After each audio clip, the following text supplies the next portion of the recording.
and start is given. So we look at this one, board number 1, Mamedov with Belous, and yeah, Sicilian with bishop b5, and yeah, it's rookie one. Well, it's in fact it's the kind of a way to play some sort of Roy Lopez. But what's bishop c4? That's one tricky move. Bishop c4, and then he's trying to lure the pawn on. Well, bishop g4, d4. Well, something I'm not familiar with, to be honest. So, I mean, this position exists with bishop on f1, so the point of having bishop on c4 is not yet clear to me.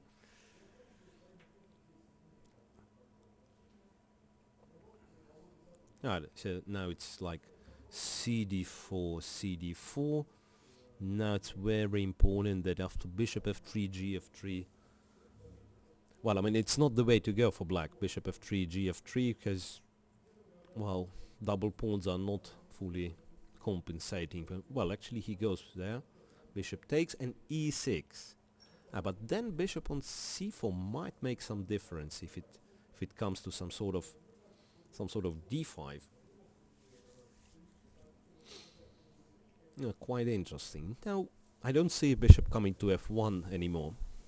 So perhaps it will remain on this diagonal on b3 if something happens. Well, hard to say if white gets anything out of the opening. e6, bishop e7, d5. So that's what black is trying to do. So Rauf takes his time to understand how to proceed in this one.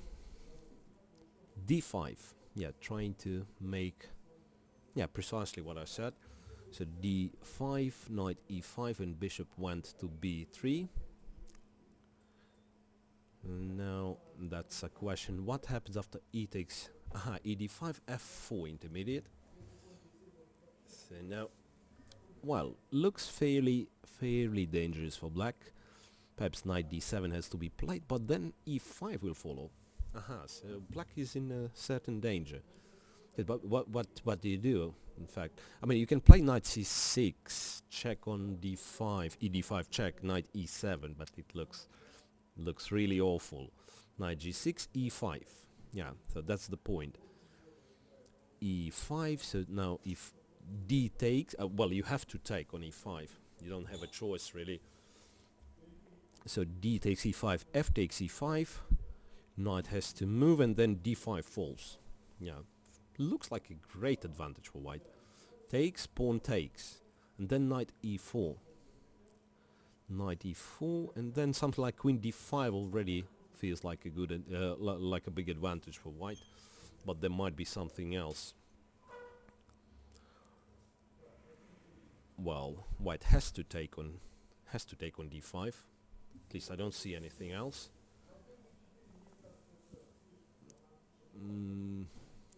No, perhaps, yeah, bishop d5. He decided on bishop d5. Now, what to do? Knight is hanging and b7 is hanging. Something like, can it be something crazy like knight f2? I don't know. Yeah, perhaps could be an idea in Blitz. Knight f2, king f2, and say check from h4. I don't know why. Like check from h4 if king g... No. Okay. I mean, with all the pressure, with all the tension, of course you are not going for this kind of bluff, which is possibly good for a club Blitz, but not for the last round of European Championship. So knight c5, but then b4 and b7 falls. Now if knight e6, it's bishop b7, yes. Bishop b7, and then a8 is hanging. And, well, seems to be very bad. So queen d1, rook d1, now the rook on a8 is hanging, and white is winning the pawn at least. Rook d8, then check on c6. Check on c6, king e7. And then e5 is still hanging. Well, maybe it's not so simple. So white is a little bit undeveloped. Well, perhaps the best way for white to continue is to simply capture d8 and to take a pawn on a6. Might be the best way. Or, yeah, because check on c6, well, it does force king to e7, but then it's not easy for white to defend a pawn on e5. I mean, there is no way, simply. There's simply no way to defend a pawn. Yeah, well, it's... yeah, rook d8 feels like a right move to do. Rook d8, probably king takes, knight takes. Bishop takes and bishop b4. So it's pawn up for white.